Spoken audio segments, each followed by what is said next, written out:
स्वर्गीय बाळासाहेब ठाकरे यांनी महाराष्ट्राच्या राजकारणात आणि समाज जीवनात मोठा प्रभाव निर्माण केला.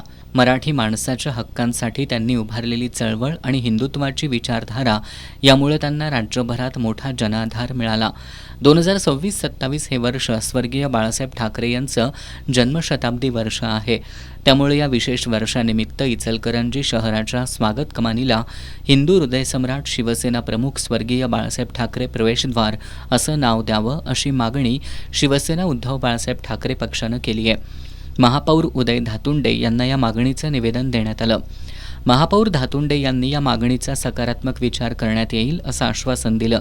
यावेळी उपजिल्हा प्रमुख मलकारी लवटे, माजी शहर प्रमुख धनाजी मोरे, नगरसेवक शिवाजी पाटील, नगरसेवक सयाजी चव्हाण, माजी नगरसेवक मनोज भाट, महिला आघाडी उपजिल्हा संघटिका मंगलताई मुसळे, स्नेहल मस्के, लक्ष्मी बुर्ले, मधुमती खराडे, युवा सेनेचे बाबासाहेब जाधव आदी उपस्थित होते.